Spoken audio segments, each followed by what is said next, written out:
Alright guys, so the first fight taking place at UFC fighting Overeem versus Volkov is Karol Rosa versus Jocelyn Edwards. This fight is a women's bantamweight fight. Karol Rosa, the 16th best women's bantamweight fighter in the world, 13 wins with only 3 losses. She's on a 4-fight win streak, with 2 of those wins coming inside the UFC. Jocelyn Edwards is the 29th best women's bantamweight fighter in the world. She has a record of 10 wins with only 2 losses. Her last win inside the UFC in a short notice fight against Yan Wu. Karol Rosa is 26 years old. Jocelyn Edwards is 25 and a half years old. Now there is a humongous height and reach advantage in this fight for Jocelyn Edwards. She's 5 foot 8 inches tall and has an amazing reach of 70 inches. Karol Rosa is 5 foot 5 inches tall, 3 inches smaller than Jocelyn Edwards, and has a reach of 67 and a half inches, which is 2.5 inches smaller than Jocelyn Edwards. And guys, if you look at the tabloid predictions, out of 135 different votes, 55% of the vote going for Karol Rosa to win the fight. Literally every single one of the votes going for Karol Rosa to win the fight are saying she's going to win the fight by decision, and 45% of the vote going for Jocelyn Edwards to win the fight, mainly by decision, and then a couple people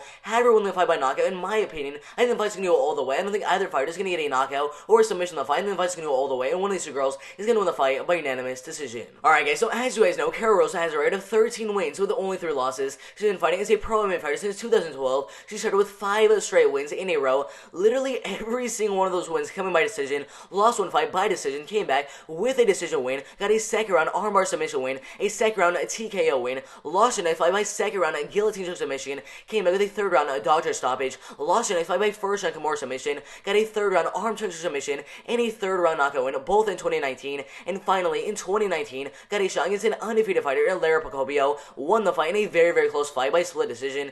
In the fight, she ended up getting a knockdown in the fight, and in her next fight against Vanessa Mello, ended up dominating the fight and won that fight by unanimous decision, and looks to make it 3-0 inside the UFC in this fight. Alright guys, so Jocelyn Edwards, 10 wins with only 2 losses. She started her career back in 2015 with a first round knockout win in 10 seconds into the first round, lost in this fight, her first ever pro MMA loss by second round armbar submission, came back with a second round knockout, first round armbar submission, a first round knockout, another unanimous decision, a first round knockout win, and finally joined KOTC in her next fight in 2018, won the fight by second round armbar submission, lost the next fight inside the LFA against Sarah Alpar, who had some fights inside the UFC recently, lost the fight by split decision in a very close fight, came back with a first round knockout win over Pamela Gonzalez in literally 28 seconds in the first round, and got a short notice fight literally just 2 weeks ago against Yan Wu, and she won the fight by decision, and now she looks to make it 2-0 inside the UFC against Karol Rosa in this fight. Alright guys, so Jocelyn Edwards, I'm gonna say it right now, all of her wins before 2018 were honestly against tuna cans.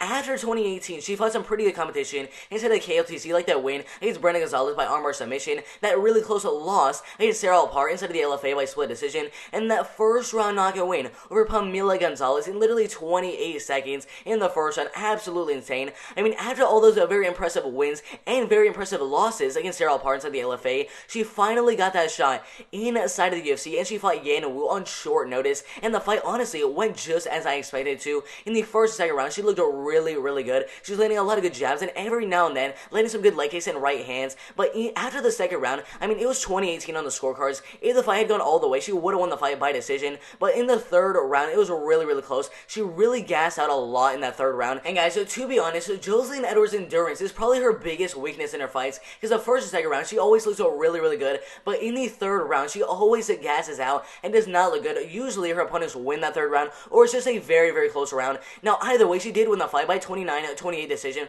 or even 30-27 decision, however you guys look at that fight, and that was her first fight inside the UFC. It was a short notice fight. That is very impressive. And then, if you look at Karol Rosa, I mean, she's been in the UFC for, 2 years now. She's 2-0 inside the UFC over Lara Procopio and Vanessa Mello. Yeah, not the best 2 fighters on her resume, but to be honest, the fight against Lara Procopio was a really close fight, but I think the fact that Karol Rosa got a knockdown in the fight ultimately got her the win in that fight. And the fight against Vanessa Mello, she got 2 takedowns in the fight, dominated the fight on the striking, dominated the fight on the ground in the grappling and wrestling, and because of that, that's why she won the fight by 30-27 unanimous decision. And guys, as I said before, Jocelyn Edwards is taking this fight on short notice. Karol Rosa was supposed to be fighting Nico Montano, and now is fighting Jocelyn Edwards. And guys, I would definitely say Jocelyn Edwards has a little bit more power than Karol Rosa, but Karol Rosa has the third of the takedown, as we saw in her last fight with Vanessa Mello. And guys, when these fights are very close fights, like on the feet in this fight, I mean, this fight on the feet in the striking is going to be very close. And when Karol Rosa, literally with 1 minute, 2 minutes left in the round,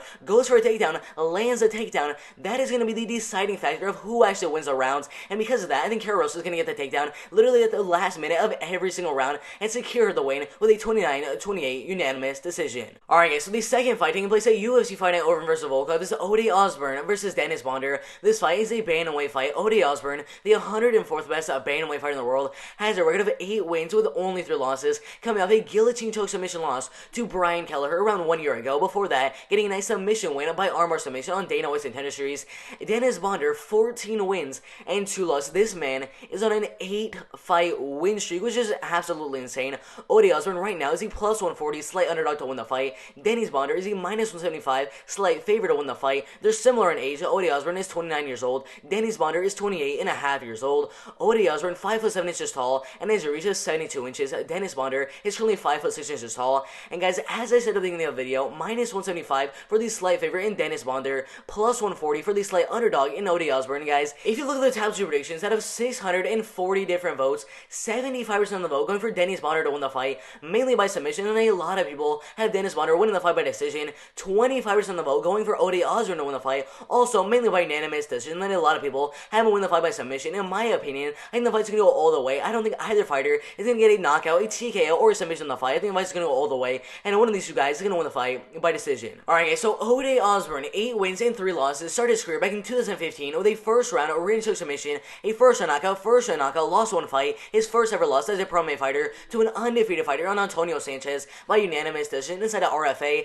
came back with a very close split decision win over Corey Galloway, lost 1 fight to Jose Luis Calvo by first round knee bar submission in 24 seconds in the first round, came back with a first round triangle choke submission win over Artin Daly, a first round knockout win, a first round triangle choke submission win again over Kelly Offield, got a first round armbar submission win on Dana White's Contender Series in 2019 over Armando Villar, and then lost his next fight inside the UFC, his first fight inside the UFC, by first round guillotine choke submission to Brian Kelleher, and now he looks to come back with a win here over Dennis Bonder in this fight. Alright guys, so Dennis Bonder, 14 wins and 2 losses. This guy has been fighting as a pro MMA fighter since 2015, and guess what? His first ever pro MMA fight, he ended up losing to Alexander Lunga, came back with an armbar submission win, a knockout win, a first round rear naked choke submission win, a first round armbar submission win, a first round rear naked choke submission win, lost 1 fight to Shifa Sheng. Guys, if you guys do not know who Shifa Sheng is, this dude is an absolute beast. 32 wins and 7 losses. He is currently a top 100 flyweight fighter in the world, and he is currently on a 20-fight win streak, and he has beaten guys like Zolga Zumagulov, Shen Ying, and Shua Wang. I mean, that guy's an absolute beast. That was his second ever fight that he ended up losing as a pro MMA fighter. Came back after the loss to Shifa Sheng with a first round arm choke submission win, a third round rear naked choke submission win, a first round knockout win, and then got an amazing first round knockout win over Sergey Kupin, a second round arm choke submission win, a first round knockout, a third round armbar submission, and then a first round rear naked choke submission. I mean, this dude is an absolute beast. Literally every single one of his wins, except for 1, have been finishes. I mean, that is absolutely insane. And now this is his first fight inside the UFC against Ode Osbourne, and he looks to make it 1-0 inside the UFC against Ode Osbourne in this fight. Alright guys, so Ode Osbourne is probably going to have the striking advantage in the fight. He's a little bit more faster and a little bit more technical than Bonder is in the striking game, but as we saw in Ode's last fight with Brian Kelleher, he did not show the best at takedown defense. I would say his takedown defense is pretty mediocre, and when you're going against like a guy like Dennis Bonder, he's just going to go for takedown after takedown after takedown, so your takedown defense needs to be well above average, or else you're just going to lose the fight. So, in this fight, Ode Osbourne is definitely going to have to implement his game plan, which I am guessing is just keep the fight on the feet and win the fight plainly off of his striking and win the fight by decision. Now, I think that would definitely be a good game plan for Ode Osbourne in the fight if he had a good takedown defense, but I already know midway through every single one of these rounds, Dennis Bonder is just going to go for a takedown and most likely get it. Now, when this fight does eventually go to the ground, we do know that Ode Osbourne has some pretty good grappling and could potentially get a submission on the bottom. He does have 2 triangle submissions in his career, but I really doubt he's going to get a submission in the fight because Dennis Bonder's submission defense is going to be way too much for him to handle. And honestly, if Dennis can just get a couple of takedowns in the fight, I think he will control the fight on the ground and land some good ground and pound shots on the ground. I think 100% Dennis Bonder will win the fight by unanimous decision. Alright guys, so the third fight taking place at UFC Fighting Overeem vs. Volkov is Youssef Zalal vs. Sung Woo Choi. This fight is a featherweight fight. Youssef Zalal, the 44th best featherweight fighter in the world, he has a record of 10 wins and 3 losses. Inside the UFC, he's gone 3-1 with his only loss coming to an undefeated featherweight fighter, a top 25 featherweight fighter in the world, in Ilya Topuria. Sung Woo Choi is a top 100 featherweight fighter in the world. He has a record of 8 wins and 3 losses. Inside the UFC, he has a record of 1 win and 2 losses. Sung Woo Choi is 28 years old. Youssef Zalal is 24 and a half years years old. Youssef Zalal, 5 foot 10 inches tall, has an amazing reach of 75 inches. Sung Woo Choi is 6 foot tall, a little bit taller than Youssef Zalal, but has a smaller reach of 74.5 inches. Now, if you look at the tabloid predictions, guys, it is absolutely insane. At 155 different votes, 8% of the vote going for Sung Woo Choi to win the fight, mainly by decision. Then a lot of people have Sung Woo Choi winning the fight by knockout. 92% of the vote going for Youssef Zalal to win the fight by unanimous decision. And then a couple people have Youssef Zalal winning the fight by knockout or submission. In my opinion, if either fighter were to win the fight, it would be by decision. I don't think either fighter would get a knockout or submission in the fight. I think the fight's going to go all the way, and one of the two guys is going to win the fight by unanimous decision. Alright guys, so Youssef Zalal, 10 wins and 3 losses. He started his pro career back in 2017 with a third round Darshok submission, a second round knockout inside the LFA, a second round submission, a third round submission, joined back in the LFA in 2018, and got a second round rear neck choke submission win over Daniel Soto, a first round Darshok submission, but lost his next 2 fights in 2 very, very close fights by split decision and unanimous decision against Matt Jones and Jose Marciquio, but came back with a first round flying knee KO win over Jamie Hernandez, got a shot inside the UFC in 2020, and absolutely dominated with 3 straight wins in a row. All the wins coming by unanimous decision against Austin Lingo, who was undefeated at the time, Jordan Griffin, also by unanimous decision, Peter Barrett by unanimous decision, and then was supposed to fight Sung Woo Choi, but instead ended up fighting undefeated featherweight fighter, the 25th best featherweight fighter in the world, and Ilia Topuria, and as you guys all know, he lost the fight by unanimous decision, and looks like Michael to win here over Sung Woo Choi in this fight. Alright guys, so Sung Woo Choi, 8 wins and 3 losses. He started his pro career back in 2015 with a first round knockout win, a split decision win, a first round knockout win, a decision win, and then a 4th round knockout win in a main event inside the TFC, but in his next fight against Jae Won Kim, lost his first ever pro fight by first round knockout in 36 seconds in the first round, came back just a couple months later with a first round knockout win, and then a second round knockout win over Jae Won Kim, the only person to beat him up to that point, which got him a shot inside the UFC against an undefeated fighter 2 years after that win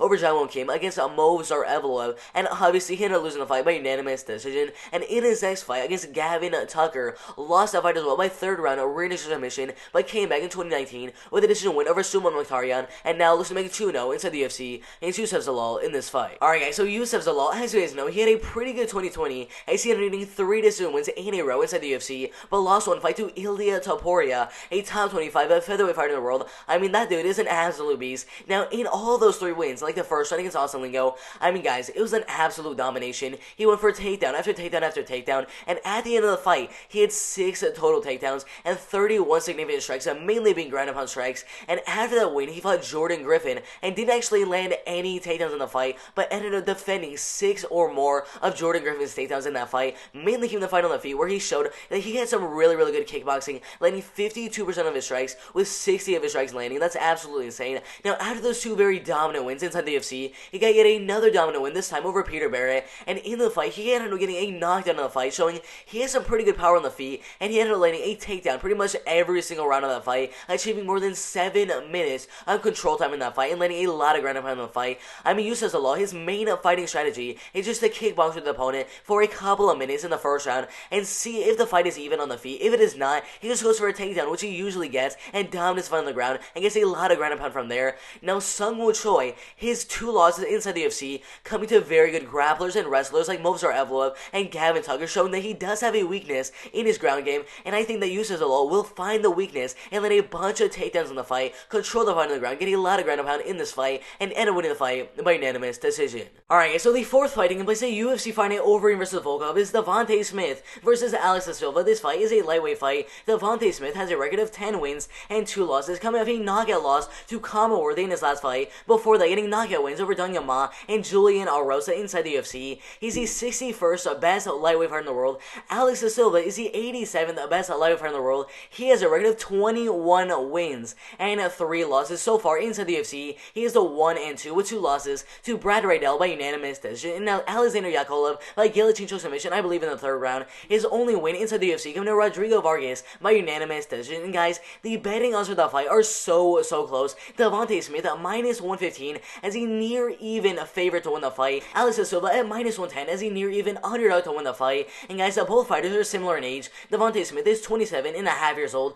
Alex da Silva just turned 25 years old around 2 days ago. They're similar in height, but the reach advantage for Devontae Smith is absolutely insane. Devontae Smith is 5'9" tall and has an amazing reach of 76 inches. Alex da Silva is a little bit smaller at 5'8" tall and has a very small overall reach of 73 inches, so a little bit of an advantage there for Devontae Smith in the fight. And guys, as I said at the beginning of the video, the betting odds for the fight are literally 50-50, and if you look at the tabloid predictions for this fight, it's absolutely insane. Out of 775 different votes, 75% of the vote going for Devontae Smith to win the fight. Literally all of those votes saying he's going to win the fight by knockout in the first or second round. 25% of the vote going for Alex da Silva to win the fight, mainly by decision, and then a lot of people have him win the fight by submission. In my opinion, if Alex da Silva were to win the fight, it'd be to win the fight by decision, and if Devontae Smith were to win the fight, it'd be by first round knockout or in a very, very close decision win. Alright, so Devontae Smith, 10 wins and 2 losses. He's been fighting as a pro MMA fighter since 2015, and guess what, guys? He started with 4 knockout wins in a row. A first round knockout, a second round knockout, a first round knockout again, and then a third round knockout. I mean, that is absolutely insane. But in 2017, got his first ever pro MMA loss to John Gunther by third round knockout. Came back with a first round triangle choke submission, a fourth round knockout win, a first round knockout. Got a shot on Dana White's Contender Series against an undefeated fighter in Joseph Lowry. He won the fight by first round knockout. Got a shot inside the UFC against Julian Erosa. Won the fight by first round knockout in 46 seconds in the first round. Then got a first round knockout win over Dong Yao Ma. But in his fight against Commonworthy, ended up getting his first ever loss inside the UFC in 2019 by first round knockout. And looks like back with a win here over Alex da Silva in this fight. Alright guys, so Alex da Silva, 21 wins and 3 losses. This guy started his career with 18 wins in a row, with literally every single one of the wins except for 2 being finishes in the first or second round. I mean, that is just absolutely insane. And in 2017, got a shot inside of Brave CF, lost his first ever pro MMA fight to Jacob Kolikiewicz by unanimous decision, came back with a first round guillotine submission, a first round doctor stoppage win, got a shot inside the UFC in 2019 against Alexander Yakovlev, lost that fight by second round guillotine choke submission, came back 4 months later with a decision win over Rodrigo Vargas, but lost his next fight against Brad Rydell in 2020 by unanimous decision, and looking back with a win here over Devontae Smith in this fight. Alright, so as you guys know, the betting odds for the fight are super close. I believe minus 115 for Devontae Smith and minus 110 for Alex da Silva. So basically, a 50-50 fight according to the odds makers. That is absolutely crazy. Now, Devontae Smith, I mean, guys, this dude is so far in the UFC, either gets a first round knockout or gets knocked out in the first round. I mean, he got a 46-second knockout win over Julian Erosa, and then a first round knockout win over Dong Hyun Ma, and all of his wins outside the UFC and inside the UFC, even on Dana White's Contender Series, are finishes. That is just crazy. And in both the Julian Erosa fight and in the Dong Hyun Ma fight, the total amount of shots that his opponents landed in those fights are 5 total significant strikes. That is it. He went out there and immediately stunned both of them and knocked them both out in the first round, which shows that this man has some serious power on the feet. Also, in that KO loss to Commonworthy, his only loss inside the UFC, they were exchanging shots that were pretty good, and it was looking like it was going to be a very close first round. But as you guys know, Devontae Smith ended up getting knocked out in the fight. Now, Alex da Silva, well, so far inside the UFC, he's 1-2, and honestly, if he loses this fight against Devontae Smith, he actually may be cut from the promotion. His first fight was against Alexander Yakovlev, who went 3-6 inside the UFC before being cut, and Alex da Silva ended up losing to him by guillotine choke submission. Wherever that fight went, he ended up losing that fight, and even in his next fight, his only win inside the UFC against Rodrigo Vargas, the striking in that fight was very even, 20 significant strikes for Vargas and 17 strikes from Silva. But the reason he actually won the fight was because of his 3 takedowns he ended up landing the fight. If he did not get the takedowns, he would have lost the fight, and against Devontae Smith, he's going to need to land a lot of takedowns, or honestly, he's going to lose the fight. Now, his fight after that against Brad Rydell, it was a big step up in competition, and on the feet, he got absolutely dominated with 13 less significant strikes against Brad Rydell. But again, he did land 3 takedowns in the fight, but that was not enough to get him the win in that fight. Now, for this fight against Devontae Smith, it is pretty simple how either fighter could win the fight. Alex da Silva honestly just needs to go for takedown after takedown after takedown, and if he does get the takedown, needs to keep Devontae Smith on the ground for as long as possible and get a lot of ground and pound shots. Devontae Smith, all he needs to do is defend those takedowns, keep the fight on the feet where he definitely has the power advantage, the striking advantage, the kicking advantage, literally everything on the feet, on the striking game. He definitely has the advantage and may possibly getting knocked out in the fight. Now, I do think that Alex da Silva could get the fight down in this fight, maybe once or twice in the fight, but I still think just like like the Brad Riddell fight, it will not be enough against Devontae Smith, and I think Devontae Smith will keep the fight on the feet for the most part and dominate the fight on the feet and win the fight by unanimous decision. Alright guys, so the fifth fight taking place, a UFC fight at Overeem versus Volkov, is Michael Johnson versus Clay Guida. Michael Johnson, the 51st best lightweight fighter in the world. Clay Guida, the 38th best lightweight fighter in the world. Michael Johnson has a record of 19 wins and 16 losses. That is absolutely insane. Clay Guida has a record of 35 wins and 20 losses. That is also absolutely insane. Michael Johnson is 34 and a half years old. Clay Guida, much older, at 39 years old. So that is a humongous age advantage for Michael Johnson in the fight. Michael Johnson also has the height and reach advantage in the fight, as he is 5 foot 10 inches tall and has a reach of 73 and a half inches. Clay Guida is 5 foot 7 inches tall, 3 inches smaller, and has a reach of 70 inches, 3 and a half inches smaller. And guys, the betting odds for the fight are minus 220 for the moderate favorite and Michael Johnson to win the fight. Clay Guida is at plus 165 as a slight underdog to win the fight. And guys, if you look at the tabletary predictions for the fight, out of 955 different votes, 79% of the vote going for Michael Johnson to win the fight, mainly by unanimous decision. Then a lot of people have Michael Johnson winning the fight by first or second round knockout. 21% of the vote going for Clay Guida to win the fight, mainly by decision. Then a lot of people had Clay Guida winning the fight by submission. In my opinion, most likely this fight's going to go all the way, and one of the two guys is going to win the fight by unanimous decision. Alright guys, so Michael Johnson, 19 wins and 16 losses. He started his pro career back in 2008, got 2 wins, lost 1, got 2 wins, lost 2, got 1 win, lost 1, got 3 straight wins in a row, and finally in 2010 got a shot on the Ultimate Fighter Season 12 and won a fight against Pablo Garcia by unanimous decision. Got a first round written submission, a decision win over Alex Caceres, got a very close split decision win over Nam Fine, got a shot on the Ultimate Fighter 12 finale against Jonathan Burkins, but lost the fight by decision. Got a shot inside the UFC, won the fight by first round knockout, lost 1 fight by first round heel hook submission, came back with a decision win over Shane Roller, and a decision win over Tony Ferguson. And after that win over Tony Ferguson, got a second round knockout win over Danny Castillo, lost his next 2 fights to undefeated Miles Jury by unanimous decision, and then Rezi Medina by third round dark choke submission, came back with a decision win over Joe Lozon, a second round knockout win over Gleison Tebow, a decision win over Melvin Gilliard, and a decision win over Edson Barbosa, but lost the next fight against Beneil Dariush and Nate Diaz, both by decision. Came back with a first round knockout win over the number 1 lightweight fighter in the world right now in Dustin Poirier, won the fight in 1 minute and 35 seconds in the first round, absolutely insane. But after the win over Dustin Poirier,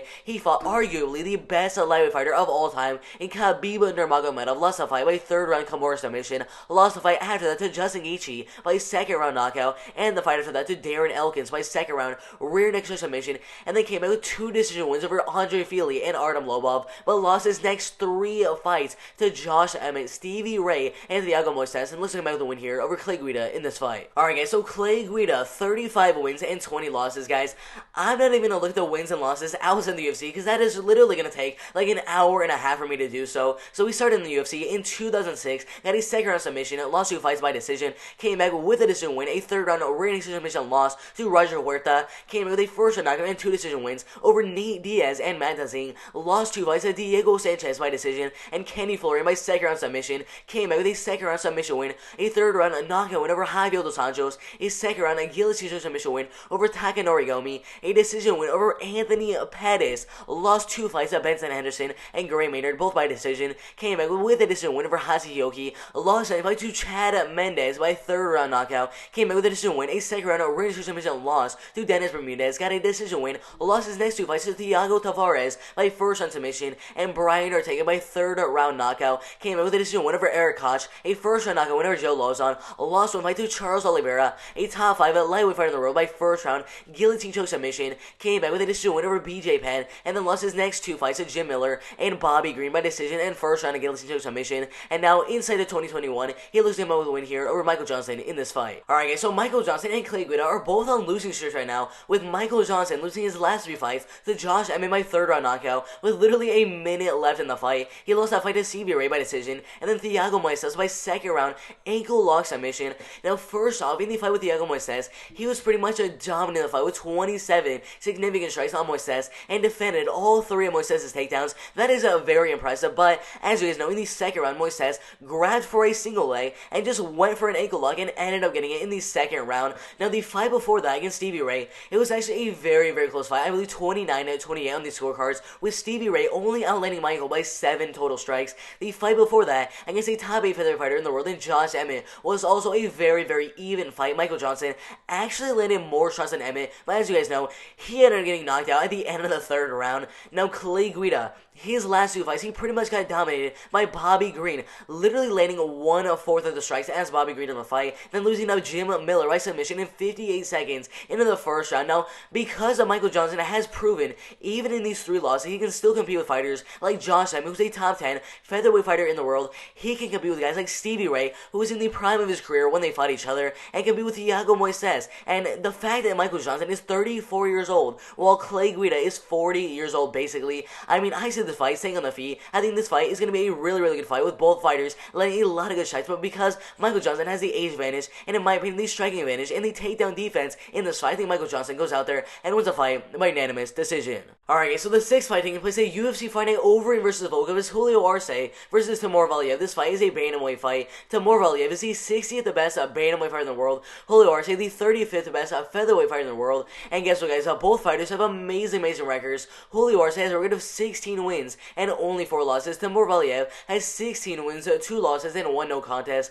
Julio Arce is actually the underdog in the fight at +110 as the near even underdog in the fight. Timur Valiev at -140 as a very, very slight favorite to win the fight. And guys, Julio Arce and Timur Valiev are the same exact age at 31 years old. Julio Arce, 5'7" tall, has an amazing reach of 70.5 inches. Timur Valiev is a little bit smaller and is a little bit smaller of a reach at 5'6" tall and has a reach of 67 inches. So good advantages there for Julio Arce in the fight. And guys, if you look at the tablet predictions for the fight, out of 851 different votes, 25% of the vote going for Julio Arce to win the fight, mainly by decision. Then a lot of people have Julio Arce win the fight by knockout. 75% of the vote going for Timur Valiev to win the fight, mainly by decision as well. And then a lot of people have Timur Valiev winning the fight by knockout. In my opinion, I give maybe a 10-15% chance that one of the guys in this fight gets a knockout in the fight. In my opinion, I think the fight's gonna go all the way, and one of these two guys is gonna win the fight by unanimous decision. Alright guys, so Julio Arce, 16 wins and 4 losses. As an amateur, he went 11-0, an undefeated amateur fighter, and in 2012 became a pro MMA fighter with a first round knockout, 2 decision wins, a second round submission win, a decision win, a first round submission win, a third round knockout win, and then a decision win. But in his next fight, instead of ROC, fought Brian Kelleher, lost the fight by decision, fought Brian Kelleher again, and lost the fight as well by a third round guillotine submission in 18 seconds into that third round. That is absolutely insane. But he came back in 2016 with a third round submission, a decision win, a second round submission win, a decision win, got a shot on Dana White's Contender Series in 2017, won the fight by second round knockout, got a shot inside the UFC against Dan Ige, a top 10 featherweight fighter in the world, won the fight by decision, and then fought Daniel Tamur, won that fight by third round, a rear naked submission, and then fought Shaman Moraes, lost that fight in a very, very close fight by split decision, and then fought Julian Erosa, won that fight by third round head kick KO, absolutely insane. But in his next fight against Hakeem Dawodu at the end of 2019, in a very, very close fight, lost the fight by split decision, and it looks like I'm about to win here over Timur Valiev in this fight. Alright guys, so Timur Valiev, 16 wins with 2 losses. He started his career back in 2010 with a loss. He actually started his career with a loss in 2010, came back with a first round submission, a first round knockout, 2 decision wins, got a third round flying knee KO win, a decision win inside the WSOF, got a first round knockout win, a decision win over Tito Jones, fought Chris Gutierrez in a very, very close fight. He lost the fight by split decision, came back and then in a rematch against Chris Gutierrez and gave Chris Gutierrez his first ever loss by decision, and then got into PFL, got a third round submission win, a unanimous decision win over Max Koga, and won his next fight against Biko Magomedov by unanimous decision, and then got a first round knockout win and a decision win, which got him a shot inside the UFC. He was supposed to be fighting Jamal Elmers and Mark Striegel. Both fights ended up getting canceled, and instead he fought Trevin Jones. And that fight, he was a -800 or -700, somewhere around there. He was a huge favorite to win in that fight, but Trevin Jones ended up knocking him out in the second round. But the fight was turned into a no contest, as Trevin Jones had drugs in his system, and I believe it was marijuana or something like that. So now into the UFC, he's fighting Julio Arce, and looks to get his first win into the UFC in this fight. Alright guys, so Timur Valiev, 9 of his wins coming by decision, 2 of the wins coming by submission, and 5 of his wins coming by knockout. If you look at his losses, 2 of those losses coming by decision, and he has no other losses, so he's never been finished in his pro MMA career. If you look at Julio Arce, 4 of his wins coming by knockout, 5 of the wins coming by submission, and 7 of the wins coming by decision. And if you look at how he loses his fights, 3 of the losses coming by decision, and 1 of the losses coming by submission. That's the only time he's ever been finished as a pro MMA fighter. And guys, Julio Arce, I mean guys, he's beaten Dan Ige inside the UFC. I mean, he absolutely dominated the fight. Dan Ige went for 13 takedowns in the fight and only landed one takedown in the fight. That fight was mainly a striking battle, and Julio Arce outlanded Dan Ige by at least double the amount of strikes. That was absolutely insane. In the fight against Daniel Tamor, he got a third-round submission. Against Julian Erosa, he got a third-round knockout with double the amount of strikes as Julian Erosa. And against Hakeem Dawodu won the fight by decision, landed double the amount of strikes as Julio Arce. And in the fight, guys, Julio Arce literally landed 0 leg kicks in the fight. He only landed body shots and headshots. That is it. No leg kicks in the fight. And Hakeem Dawodu landed around 20, maybe 15 leg kicks in the fight. So he definitely has a weakness in his leg kicks and getting leg kicked on. So Timur Valiev in his last fight, I believe it was Trevin Jones, he landed a lot of leg kicks in the fight and ended up losing the fight. But still, he landed a lot of leg kicks in the fight, and he's a very, very good striker. I think the fight is going to be very, very even on the feet. But because Timur Valiev has the leg kicks, and honestly, Julio Arce throws no leg kicks in his fights, I think Timur Valiev is going to use that and land a little bit more strikes. Not much, but just a little bit more, and win the fight by 29-28 unanimous decision. Alright guys, so the 7th fight taking place at UFC Fight Night Overeem vs. Volkov is Mike Rodriguez versus Danilo Marques. This fight is a light heavyweight fight. Mike Rodriguez is the 35th best light heavyweight fighter in the world. Danilo Marques, the 62nd best light heavyweight fighter in the world. Mike Rodriguez has a record of 11 wins and 5 losses. Danilo Marques has a record of 10 wins and 2 losses. If you look at the betting odds for the fight, Mike Rodriguez is at minus 245 as the moderate favorite in the fight. Danilo Marques at plus 185 as the slight underdog to win the fight. Guys, Mike Rodriguez just turned 32 years old. Danilo Marques just turned 35 years old. So a huge age advantage for Mike Rodriguez in the fight.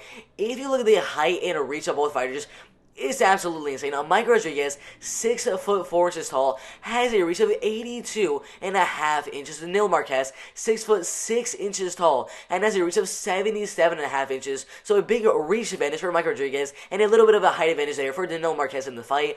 And guys, if you look at the tabloid predictions, it is absolutely insane. Out of 895 different votes, 80% of the vote went for Mike Rodriguez to win the fight, mainly by knockout, and a lot of people have Mike Rodriguez winning the fight by decision. 20% of the vote going for Danilo Marques to win the fight. It's literally split down the middle between knockout, submission, and decision. In my opinion, if Danilo Marques were to win the fight, it'd be by decision. If Mike Rodriguez were to win the fight, it'd be by knockout. So it's very, very likely we see a finish in the fight. Alright guys, so Mike Rodriguez, 11 wins and 5 losses. He's been fighting as a pro fighter since 2014. Got 2 first-round knockout wins in a row. Lost 1 fight by decision, came back with a second-round submission win, a first-round flying knee KO win, and then a second-round submission. And then in his next fight against Kevin Haley, ended up losing the fight by first-round submission. Came back with a first-round front kick KO win over Hector Sanchez in literally 7 seconds into the first round. Absolutely insane. And they get a first round knockout win over James Izzard, a first round knockout win over Alec Hubin, which got him a shot on Dana White's Contender Series in 2017. Won the fight by first round flying knee KO over Jamel Jones. Got a shot inside the UFC against Devin Clark. Lost the fight by decision. Came back with a first round knockout win over Adam Milstead. Got a no contest with John Allen in a very, very close fight. Then got a first round knockout loss to Daun Jung. And then got a first round knockout win over Marcin Progno. And then lost in a fight to Ed Herman by third round Kimura submission. And looks to back with the win here over Danilo Marques in this fight. Alright, so Danilo Marques had 10 wins and 2 losses. He started his pro career back in 2014 with 6 straight wins in a row. Lost one fight by first round knockout. Came back with a second round rear naked submission win. Lost one fight in a main event at LFA 9 against Myron Dennis by split decision in a very, very close fight, but came back a couple of months later with an armbar submission win and a decision win in 2018. And 2 years after the win over Clayton Caetano, got a shot inside the UFC against Kadis Ibrahimov on short notice and ended up winning the fight by unanimous decision. Looks to make it 2-0 here against Mike Rodriguez in this fight. Alright guys, so Mike Rodriguez, so far inside the UFC, he's gone 2-3, and in my opinion, he's gone 3-2 because he definitely won that fight against Ed Herman. I mean, if you look at that fight, it was an absolute domination. He landed 90 total strikes at a 72% efficiency. That is absolutely insane. Ed Herman only landed 40 strikes on Mike Rodriguez in that fight, which means he was absolutely dominating Ed Herman in that fight.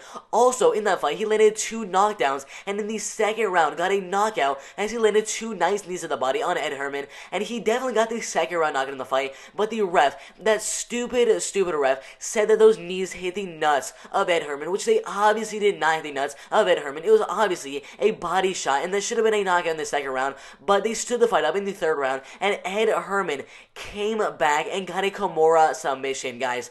Mike Rodriguez won the fight by second round knockout, but that ref was just so stupid. So now inside the UFC he's 2-3, but in my opinion, obviously he's 3-2 inside the UFC. Now the fights before that, he got a first round knockout win over Marcin Prachnio and a first round knee to the body knockout win over Adam Milstead. Now technically, every single one of Mike Rodriguez's wins inside the UFC are KOs, 2 of them being knees to the body. And guys, when you look at his opponent, Danilo Marques, I mean, first off, he is 35 years old, much older than Mike Rodriguez, because Mike Rodriguez is only 32 years old. And guys, Danilo Marques is only notable win as a pro-MMA fighter coming to a guy that went 0-3 inside the UFC, and Kadis Ibragimov. Now, in the fight against Kadis, he attempted 16 total takedowns and landed 4 of them, which is going to show that in this fight against Mike Rodriguez, he's going to go for a lot of takedowns in the fight, but he's going to have to be very careful because Mike Rodriguez, as we saw in the Ed Herman fight, he has a nasty knee to the body and could knock out Danilo Marques with a knee to the body in this fight. Now, because obviously Mike Rodriguez is a better striker and he's better takedown defense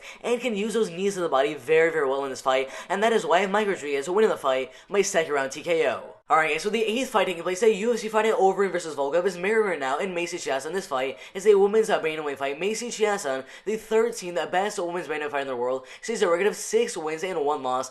Mary Renaud, the 12th best women's bantamweight fighter in the world, she has a record of 9 wins, 6 losses, and 1 draw, coming off a 3-fight losing streak. Every single one of the losses coming by decision to Kat Zingano, Yana Kunitskaya, and Raquel Pennington. Mary Renaud is obviously the underdog in the fight at plus 170 as a slight underdog to win the fight. Macy Chiasson is at minus 210 as a moderate favorite to win the fight. And guys, Marion Renaud is 43 and a half years old. Macy Chiasson is 29 and a half years old in the prime of her professional career. Marion Renaud is in her 40s at 43 and a half years old. That is absolutely insane. Also, Macy Chiasson is 5 foot 11 inches tall, has a reach of 72 inches. Marion Renaud, 5 foot 6 inches tall, 5 inches smaller than Macy Chiasson, and has a reach of 68 inches, 4 inches smaller than Macy Chiasson. That is absolutely insane. And guys, as I said at the beginning of the video, Macy Chiasson, the minus 210, moderate favorite in the fight. Mary Renaud is at plus 170 as a slight underdog to win the fight. And guys, if you look at the top of your predictions, it is absolutely insane. Out of 875 different votes, 84% of the vote going for Macy Chiasson to win the fight, mainly by decision. Then a lot of people have Macy Chiasson winning the fight by knockout. 16% of the vote going for Mary Renaud to win the fight, mainly by decision as well, and a lot of people have Mary Renaud winning the fight by submission. In my opinion, I think this fight's going to go all the way, and one of these 2 girls is going to win the fight by unanimous decision. Alright, so Mary Renaud, 9 wins, 6 losses, and 1 draw. She started her pro maker back in 2010 with a 3rd round knockout win. 2 years later, she fought Julia Avila and lost the fight by decision, came back with a 1st round knockout win, a 1st round knockout win, a 1st round armbar submission win, got a shot inside the UFC in 2015 against Alexis Dufresne, won the fight by decision, got a 1st round triangle choke submission win over Jessica Andrade, a former UFC champion, and in her next fight against Holly Holm, lost the fight by decision, and lost the fight after that against Ashley Evans Smith in a very close fight by split decision, came back with a 3rd round TKO, got a draw against Betch Correia, a 3rd round TKO win over Talita Bernardo, and then a 2nd round triangle choke submission win over Sarah McMahon, but went on a 3-fight losing streak to Kat Zingano, Yana Kunitskaya, and Raquel Pennington, and this is going to make the win here over Macy Chiasson in this fight. Alright guys, so Macy Chiasson has 6 wins with only 1 loss. She started her pro-am career back in 2017 with a 3rd round armbar submission win, joined Invicta FC, got a decision win, got a shot on the Ultimate Fighter Season 28, and got a 1st round knockout win, a 1st round knockout win, got a shot on the Ultimate Fighter 28 finale against Pandy Kianza, won the fight by 2nd round rear naked submission, beat Gina Manzani by 1st round knockout, got a 2nd round TKO win over Sarah Moras, but lost her next fight to Lena Landsberg by unanimous decision, and then came back with a decision win over Shayna Young, and now inside the UFC, she looks to make it 2 in a row in this fight. Alright, so Marion Renaud is coming off of 3 straight losses in a row, so not the worst competition with Kat Zingano, Yana Kunitskaya, and Raquel Pennington. In the fight with Kat Zingano, she got absolutely destroyed. She got taken down a total of 6 times in the fight with Kat Zingano. Also, in that fight, her striking was absolutely horrible, as it was 33 significant strikes for Kat Zingano and 14 significant strikes for Marion Renaud. And after that domination, she fought Yana Kunitskaya in a fight that mainly stayed on the feet, and Yana Kunitskaya absolutely absolutely dominated, landing 100 different significant strikes compared to only 58 significant strikes from Mary Renaud in the fight. And if you look at how both fighters in that fight actually landed their shots, 72% of Mary Renaud's strikes were to the head, 17% of those strikes were to the body, and only 10% of the strikes were to the leg. If you compare that with Yana Kunitskaya, she landed 35% of her strikes to the head, 27% of the strikes to the body, and 36% of the strikes to the leg. I mean, whenever she faces strikers that split their striking evenly across leg kicks, body shots, and head strikes, she tends to not do well at all. Now, in her most recent fight against Raquel Pennington, it was more of the same, with Raquel dominating on the feet and Mary landing little to no leg kicks in the fight. Now, when you look at her opponent, Macy Chiasson, I mean, guys, she's an absolute beast. She has so much power in her hands, as in her first 2 fights in the UFC, in under 2 minutes into the first round, she knocked out Gina Monzani. And in her next fight was Sarah Moras. I mean, guys, it was an absolute massacre. Macy landed 43 total significant strikes compared to only 9 strikes from Moras, and she got the TKO in the second round after reversing on top of Sarah after a takedown. I mean, that was absolutely insane. After that win, she ended up having a very, very close fight with Lena Landsberg, which honestly could have gone either way. And the fight after that, she just dominated Shayna Young for 3 straight rounds and got the unanimous decision. I mean, guys, I'm gonna say it right now. Macy Chiasson is the real deal. She has a lot of power in her hands. She can defend takedowns very, very well, and she's a way, way better striker than Mary Renaud, and that is why Macy Chiasson winning this fight by unanimous decision. Alright guys, so the 9th fight taking place at UFC Fighting Overeem versus Volkov is Molly McCann versus Lara Procopio. This fight is a women's flyweight fight. Molly McCann, the 21st best women's flyweight fighter in the world, sits a record of 10 wins and 3 losses. Lara Procopio, 47th best women's bantamweight fighter in the world, sits a record of 6 wins with only 1 loss. Molly McCann is a favorite in the fight at -190 as a slight favorite in the fight. Lara Procopio at +155 as a slight underdog to win the fight. And guys, Lara Procopio, her reach is absolutely insane. 67.5 inches. Molly McCann is only at 62 inches, giving Lara Procopio a 5.5 inch reach advantage in the fight. They're both 5'4" inches tall. And guys, Molly McCann is 31 years old. Lara Procopio is 25 years old. And guys, if you look at the top 2 predictions for the fight, it is absolutely insane. Out of 885 different votes, 88% of the vote for Molly McCann to win the fight, mainly by decision. And then a couple people have Molly McCann to win the fight by knockout. 12% of the vote going for Lara Procopio to win the fight, also mainly by decision, and then a couple of people have Lara Procopio winning the fight by submission. In my opinion, I give the chances we see a finish in the fight, maybe 10-15%, but more likely this fight's gonna go all the way, and one of these 2 girls is gonna win the fight by unanimous decision. Alright, so Molly McCann at 10 wins and 3 losses. She started with a first round TKO win in 2015, lost one fight to Vanessa Mello by decision, came back with a decision and a second round knockout and a first round knockout in literally 50 seconds into the first round. Absolutely insane. Got a shot inside of Cage Warriors, where she got 2 decision wins in a row and a second round knockout win, which got her a shot inside the UFC in 2018 against Jillian Robertson, but she lost the fight by second round written submission. But after that loss to Jillian Robertson, she got 3 straight wins in a row over Priscilla Kakahera, Ariane Lipski, and Diana Belbita, all the wins coming by unanimous decision. But in her next fight against the top 15 women's flyweight fighter in the world, in Tyler Santos, she lost the fight by unanimous decision. Looks like we have the win here over Lara Procopio in this fight. Alright guys, so Lara Procopio, 6 wins and 1 loss. She started with 3 straight wins in a row, a first round armbar submission, 2 unanimous wins, and got a shot inside the UFC. And in her first fight inside the UFC against Carol Rosa, lost the fight by split decision. Looks like we have the win here over Molly McCann in this fight. Alright guys, so Molly McCann, her only 2 losses inside the UFC to Jillian Robertson, a very, very good grappler by rear naked submission in the second round, and her other loss coming to an even better fighter in Tyler Santos, a top 15 women's flyweight fighter in the world.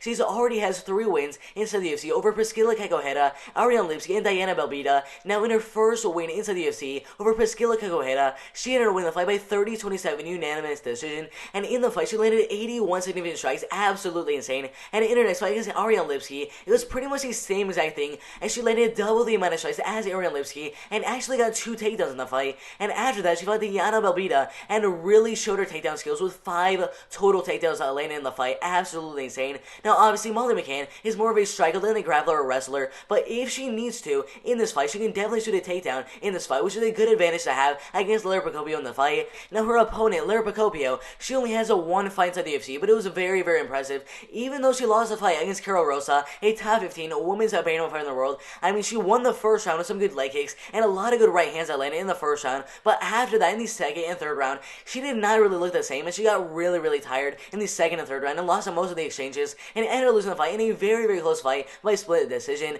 Now, the fact that Laura can actually compete with Carol Rosa, a top 15 women's bantamweight fighter in the world, that is a very, very impressive. But I actually think that Molly McCann is going to be a little bit tougher to beat than Carol Rosa, because I already know at the end of every single round, she is a 100% shooting a takedown, and she might not even need to because her striking is already so good. So I think that if this fight is in the feet, it'll be very, very even. But because Molly McCann can shoot for the takedowns in the fight and get the fight in the clinch and get some control time in the fight, I think that will all help Molly McCann win this fight by unanimous decision.